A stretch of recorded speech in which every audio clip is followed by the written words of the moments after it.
guys, Tottenham here, and welcome back to Game Week 12 Premier League predictions. The international break is over, and hopefully for some good time. And we're starting with actually, I've heard there's a new update to the scores. I knew for the you were first gonna say time that. all this season. A new leader in my ear, I've been told. I can't believe it. I got 8 of the results right. 8 points. You got 13 points. Oh, yeah. You got 2 results absolutely right. Yeah. Oh, my God. And I love reading the comments. Every week they're like, I know. Thog Dad should start his own channel because Theo's predictions. I mean, the last few weeks, Yeah, I've been yeah. consistently brilliant to take over in the lead. It's only by a point though, so I want a little bit more. And that is why week 12 is very important. So people that have been backing me with their bets, you've been winning. What's the first game? Oh, I was having a brew there, Theo. It's Burnley against Chelsea, 17th against 3rd. It's Lancashire against London. Now, Yeah. Burnley just out the relegation zone, but only just. And I looked at their home form recently. They tend not to score against really good teams. Yeah, well, if we look at their home form against the big teams, they only lost 1-0 to Liverpool. Then they had a 2-0 loss to Arsenal. And I think that's the sort of scoreline I'll go for this sort of match. I know international break means they've had a lot of time to prepare, get ready. And for a home game especially, it's great to be back for that. But the Blues as well, you know, João Pedro's been over in Brazil. Maybe we'll see Liam Delap play his first 90 minutes in a while. He played 63 in that Wolves 3-0 win. But overall, Garnacho looks like he's starting to get a first-team role in that Chelsea team. I think there's enough firepower there to win them that game. I think so, Theo. Pedro Neto always impresses Yeah. for me. Enzo Fernando's been decent this season. What you've got here, Theo, is a Chelsea team who've won 4 of the last 5 games. Yeah. I don't think they'll concede. I don't think they'll mess up. Yeah. Burnley 0, Chelsea 2. A clean sheet would be good. Maybe Burnley sneak a goal from somewhere. I'm going to go different, but a Chelsea win. Burnley 0, Chelsea 1. And that goal's going to be from Liam Delap. You can see it. It's his time. No chance. Liverpool against Nottingham Forest now is 8th against 19th. 2 teams who, by their standards, are having really rotten seasons. Now, Liverpool lost 4 of the last 5 in the Premier League, but at home, Real Madrid and Villa, they won those games. Yeah, good point, Dad. And look, the main thing is here, Sean Dyche. He was managing Everton. Now it's Nottingham Forest. He's coming to Anfield again. I don't think he holds a great record. And I'm actually, well, Liverpool need a win. That international break probably came at the right time, and they can make Mo Salah before he goes to AFCON. That's nearing up. That's getting closer. So what do you think, Dad? Is this going to be a Liverpool home win like most people expect? Well, Dyche is a good manager, Theo. As you know, 4 points in the last 2 games. You met him, didn't you, down in Portugal the other week? I did. Well, the other year. Yeah. So it's not impossible that Forest can get in this, but you really have to fancy Liverpool at home. I think they'll do this easily, 2-0. Szoboszlai will be fired up after not qualifying with Hungary. He needs to get something back to winning ways, as Liverpool's form has been a little bit off. By the way, massive shout out to the Republic of Ireland. That was incredible. And the young man, Troy Parrott, superb. Ex-Tottenham, now AZ Alkmaar. It's weird to talk about a player like him not in the Premier League, but maybe he will be soon. The way he's scoring goals, something like, how many goals was it? 5 goals over the 2 international break matches? Incredible. Yeah, and important ones too, not like the England games. Absolutely. I think he's getting a goal a game in Alkmaar. Well done, young man. I'm lifting my brew to him. But no, I do think for Anfield, there's only one way this game goes. Liverpool are going to win this back to winning ways, 2-0. Maybe Gakpo involved. What about you? I've said 2-0, Theo. Now that you're ahead in this thing, you're just going to say the same as me. Oh my God, I could just copy you. Every week. Every week, and it would be the most boring Prem predictions ever. Yeah. But the reason I caught up to you is for being different. I will differentiate as much as I can in future game week. Bournemouth versus West Ham United is 9th against 18th, but those league positions, Theo, hide the recent form. Bournemouth lost the last 2, and West Ham won the last 2. Yeah, I couldn't believe what happened when the Cherries faced Villa. 4-0. The goals just kept going in. Nothing like we predicted. It's one of those anomalies. Yeah. So maybe you could argue international break came at the right time because Andoni Iraola could have calmed down, got his tactics right, and to go again. But, Semenyo's been over in Africa with important fixtures coming up to AFCON. He might be a little bit tired. Which way do you see this going? Well, the thing about Bournemouth, Theo, I know they've lost the last 2 games, but their home record is actually pretty good. I think it's about 3 months now since they lost at home. Yeah. So they've got to be favourites here. Yeah, absolutely. I don't know. It sounds weird that we'd call Bournemouth favourites on their recent record. Yeah. Their recent form just isn't good enough. And West Ham are on a roll. And they will be looking for more because they don't want to be anywhere near the relegation zone come the end of the season. So this is one of those games I found really difficult to predict. Not like the others. So I'm just going to sit on the fence, go for a 1-1 draw. Ooh. I can see the Hammers coming away with something, but I have a feeling you're going to back the Cherries by 1 goal. Yes. Now, West Ham, Theo, let's not get giddy because they beat Burnley at home. A lot of teams will do that this season. 2 home games as well. Correct, Theo. I'm going with that home record. I think it's going to be a tight game. It's going to end up 2-1 to Bournemouth. Wolverhampton Wanderers against Crystal Palace is 20th against 10th, Theo. Two teams who didn't score last game week. Wolves first. They've lost the last 4. They've scored the least goals, 7 goals all season. They've conceded the most. It is a pitiful season. Yeah, it's tough times for Wolves. They've got a new manager now. They've had a bit of time to, work out what tactics they want to do. Now they're playing Crystal Palace at home. The problem is Palace are rested up too. And they want to get a few more points than that 0-0 draw to Brighton. Not exactly the derby day people expected, but it was kind of, looking back, I thought I should have predicted it. But that's okay, I'm still ahead of Thogdad. I'm going to mention that a lot now, by the way. I have gone weeks predicting Wolves to win games that they haven't won. I cannot lose any more points to Wolves. They need to prove it to me first.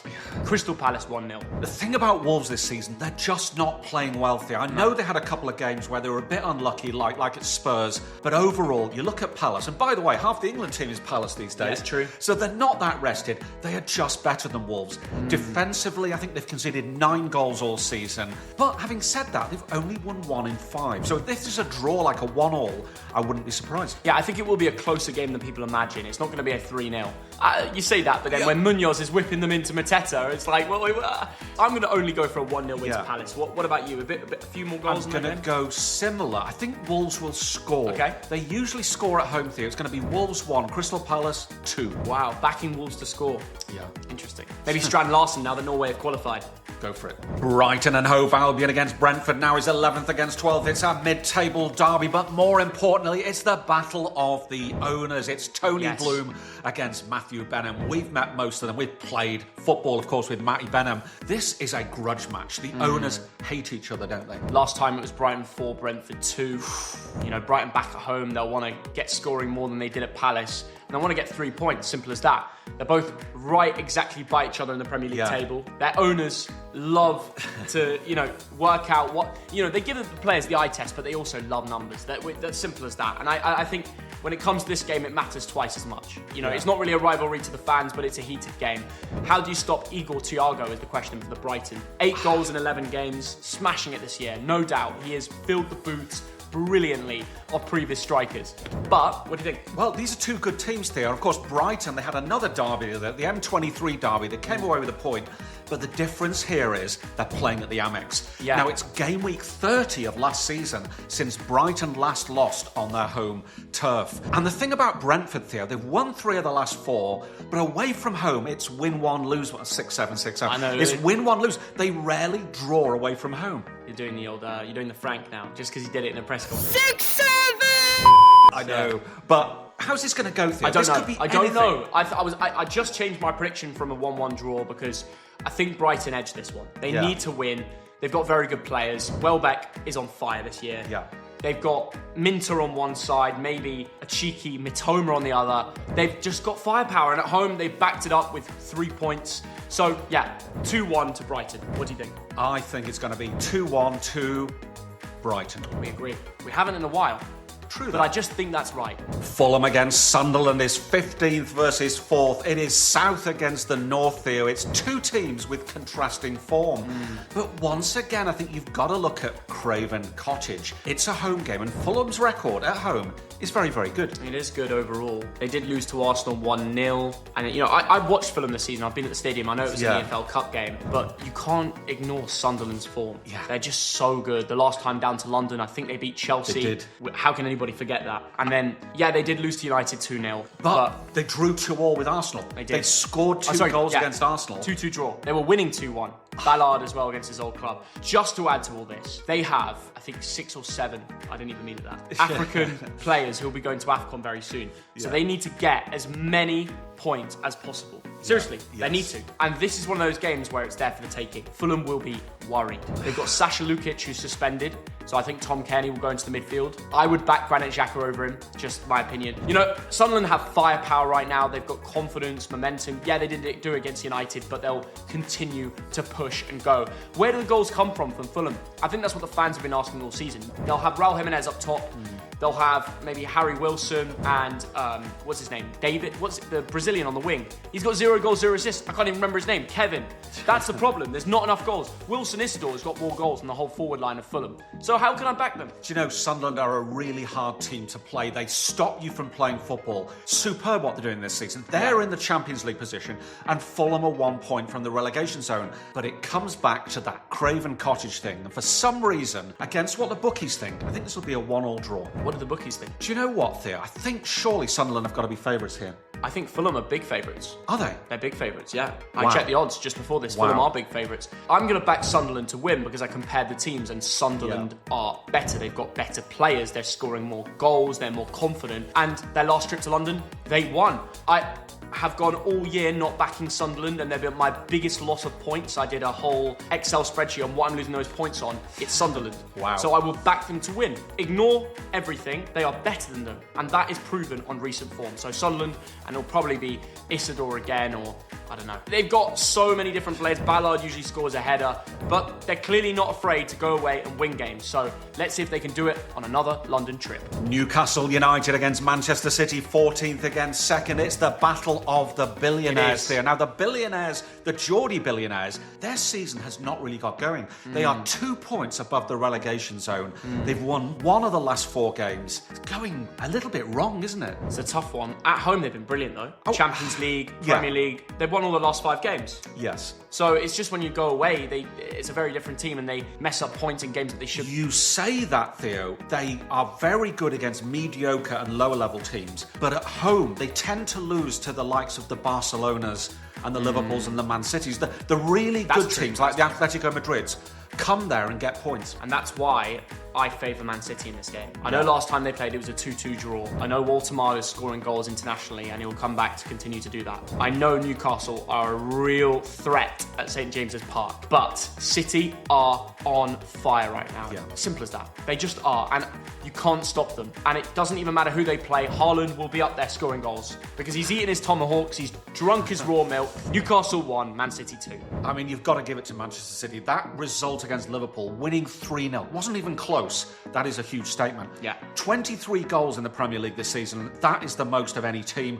14 goals to Haaland. The guy is just a menace. Yeah, you can't bet He's against just him. incredible. We should keep saying that. We should say that more often. Both teams to score in this game, but I think City will end up winning. Do you agree with me? I do, and I think we're going to go the same. Newcastle 1, Man City 2. Wow. Take it. I'll stay in the lead then. I'll stay in the lead. Leeds United against Aston Villa, 16th against 6th. What a cracking game, Theo. Just imagine the atmosphere at Ellen Road this weekend. Now, the thing about these two teams, Leeds lost 4 of the last 5. Villa lost 4 of the last 5. Leeds down there near the relegation zone, but it's the Ellen Road effect. They're really good there, aren't they? They're very good. And look, Leeds overall this season recently have not been great. They've fallen off. They started amazingly. I don't know what's happened. Leeds fans, tell us in the comments. Villa have just battered Bournemouth 4-0. Unai Emery has completely changed the season. It's like these two teams have flipped in form, actually. You know, Leeds started well, Villa started terribly. There's only one team to back here. You look at form. I know there's been a break, but Villa are just ready to go. And they won't just score once here. They'll score twice and hold them off and keep a clean sheet. I'm that convinced. I think you cannot question the away team are coming away with a win here. And Dad, I'd be very surprised if you don't agree with me, but Villa 2, Leeds 0. Well, there's 2 things that are wrong with that. The one I've already mentioned, the Elland Road effect, Theo. The other one is, now I know Villa are on good form at the moment, but who's getting the goals? They're spreading them around. The only players who've scored 3 goals, What's wrong with that? Buendia and Marlon. Nobody's smashing it. Now, we just talked about Donny Haaland. Marlon's smashing it. He's got 3 goals this season, and this but is he's- game week 12. Nobody has been prolific this season, and that is the slight worry. So if Leeds score, I could see this ending up a 1-1 draw. Tell me how very Leeds easily. stop Morgan Rogers. Tell me, because yeah. it won't happen. Leeds- This game will be ran by Rogers, and he'll probably whip out his celebration. Do you know what? I think if... Oh, that surely is trademarked by Cole Palmer. He has trademarked it. Has he? Maybe he'll be in a court case. How can you trademark being cold? Was he the first person in the world to do that? I mean, come on, this is getting ridiculous. Well, he's getting pretty cold in the injury room right now. That's for sure. Right, let's go back to... Chelsea prediction coming soon, by the way. The thing about Leeds United, Theo, if you watch them, they're not a bad team. I think if you're a Leeds fan and you were told after 11 games you're going to be 16th, you'd be like, all right, At least we're not 20th, 19th. I've spoken to Leeds fans. Yeah, I mean, being safe is important, but it's going in a direction that they don't want, especially with the likes of West Ham that we've both backed to pick up points. So, Dad, will they pick up anything against Villa? Yes, they will. I believe in Leeds United. It's a 1-1 draw. No way. Take that to the bank. You're betting against Villa right now. Yeah. That is crazy. It's like betting against the market. Who are you? Are you the big short? Arsenal versus Tottenham Hotspur is first against fifth. It's the North London derby, one of the biggest derbies in world football. It is the game of the day. Now, Arsenal first, Theo. Top of the league, best form in the league, but Sunderland taught them a little lesson, didn't they? They did, Dad, and let's be honest, are you excited for this North London derby? Yes, I love it because we play football around here, don't we? 2 miles up there, it's a bunch of Arsenal fans, it's a bunch of Tottenham fans. The banter is brilliant. But is there a lot of banter at the moment? There is. There is good banter. Now, of course, if you're a Spurs fan, you're European champions. Do you know what I do think would be quite banterous? Go on. If Tottenham can stop Arsenal in the lead from taking that first place that step further on. Yeah. Spurs seem to never win at Arsenal away, and they haven't done for ages. But imagine they do it the one time Arsenal are in first. Especially when Liverpool playing Forest at home, very winnable game. That is pivotal. Pivotal. And I think there's a possibility. I won't share my prediction just yet, but I just believe Thomas Frank will... I think he's going to sit back. I think he's going to sit back and play for a draw. That is because he knows Arsenal, okay, set pieces, they'll be working hard during the international break to deal with that. Yeah. A lot of dressing room work on. But let's not forget... This is what Tottenham need to do. Yeah. Just pass the ball to Van der Ven on his own 6-yard box and then just let him go. I'm not sure about that. So don't pass it. No. Just run through everyone. The reason they won't do that this time round is because when a centre-back goes on a run, it's okay when you're playing against some Champions League farmers. Yeah. But when you're playing against Arsenal, they'll hit you when your centre-back's out position. Yeah. So that's why Van der Ven may not be as important in this game as their last match against one of the Scandinavian sides in the Champions League. I think what they need to do is sit back and play for a 0-0. If Tottenham win this game 0-0, I will be proud of them. Yes, I said that right. The funny thing about Spurs, Theo, they've had a really variable season, and yet they're still fifth. They've dropped a lot of points at home, but away from home, they're a lot better, aren't they? Do you think Spurs might actually have a few opportunities in this game too? Because Gabriel got injured in his own stadium. You see the Brazil match, I think it was against Senegal. And then there was Calafiori, he also got injured. They're all a little bit gutted about that, the Arsenal fans. They've got replacements, we know that too. There's no denying the favourites are the lads at home at the Emirates. Yeah. But it's whether they actually find the moments and score the goals. That is true. I mean, it's not like Ange's Tottenham anymore. No, it's not. Arsenal's record defensively this season has been superb. Only conceded 5 goals in the Premier League.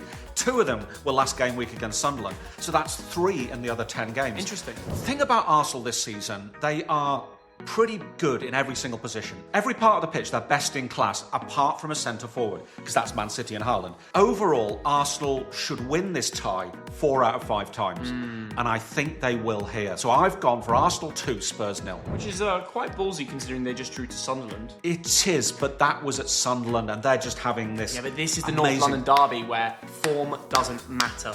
It all comes down to who wants it more, and I think Spurs will be fired up to break this season. Go on, surprise me here. 0-0. That is a surprise, but nobody wants it, but I can just see it happening. Big snooze fest. It's probably one of those Sunday afternoon games. I can't even tell the time on your predictions, but I'm sure it will be. Every fan that going, they'll be fired up, and then they'll see the first 20 minutes and realise the same thing as me. This is going to be under 2.5 goals guaranteed. Maybe a 1-1, more likely a 0-0. I'm sorry, it's going to happen. This is why I'm top of the Premier League predictions this year. I've seen it. I actually had a dream about it too. So let's move on to the final game. And finally, it's Manchester United against Everton over at Old Trafford, 7th against 13th. It's an enormous Lancashire derby, isn't it, Theo?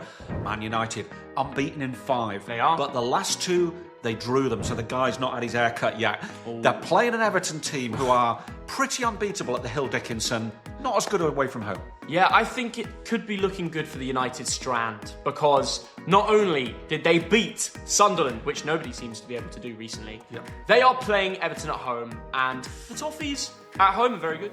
But I think United would now favour themselves at the Old Trafford in most games. Yeah. And that continuation of wins means one thing, a haircut. I need a haircut, to be honest. Comment down below if you think I need a trim. Comment down below what trim I should get. The buzz cut, the thog buzz, some people call it. Yeah. Because the World Cup, remember that? Brilliant trim. Actually, 10,000 likes on this video and I'll do the thog buzz. buzz. Little shout Get a for you. Foden. Did you see Foden's assist for England? That was incredible. I know. You know, just an absolute tap-in for Eze. Oh, you're doing the whole thing. Yeah. I think I'm. Did you see that? I'm happy for Foden, Dad. Yeah. Be happy No, for Foden. I'm very happy for Foden. Everyone forces this narrative about. Oh, I tell you what, I love. People force the narrative. I've given Eze and many other creators and pundits have given Eze respect every time he does everything. It's kind of forced. Superb player. That video was forced, in my opinion. Really? Obviously, we all want Phil Foden to do well in the England team, and it's a Yeah. big question as to how he will fit for the World Cup. But we're here to talk about the Premier League, Dad, and I want you to stay on topic because Foden does not play for this side of Manchester. He certainly doesn't there. But did you see at the Tottenham Hotspur Stadium, Angry Ginge Maddison watching the game? Yes, I I thought did. that was brilliant. That's amazing. Absolutely. That was superb finish to that game. Although And now he's in the jungle. you in snatched Australia. points from that game. Anyway, he's in the jungle now. Good luck, Angry Ginge. He's doing the Bush Tucker challenge. I don't even know what. He's eating worms and stuff. That's what they all do. Yeah, they have to. I would not go in the jungle. No, nobody wants me in the jungle. I'm not big enough. But if I went there, I'd just be like, You pack it in. I'm a thog dad. Get me out. I'm not eating worms. Honestly, I First would of all, watch I'm that. a veggie, and I would watch secondly, that. oh. We're so bored about talking about this bore snore fest. United Everton. Probably gonna be a No, goal it's win gonna to be. United. I was like, It's going to be a cracker. Manchester United 2, Everton 1. finally, we got there. We got Thog Dad back on track. I feel like we need to get this guy on a podcast or something. I agree with you though, Dad. The Red Devils, they're on a roll. They just won 2-0. I'm going to back them to win 2-0 again. That's how it works in life, you know. And Buemo is on fire. How do you stop Your him? defence Big is question. terrifying. And Iliman and Dye as well, by the way. Can we just say how good he is? Yeah. He deserves some respect. Very, very good player. And soon he's going to play with Senegal at AFCON, and the question is who's going to take that role, Everton. But Yeah. you know that's for a separate day. United are going to win this game 2-0, and I just think they'll get it done. Simple as that. So we both believe United win. Different scorelines. Comment down below what you think. That is all the matches for Game Week 12. I'm finally in the lead. Let's see if I maintain it. See you in a bit. Bye bye.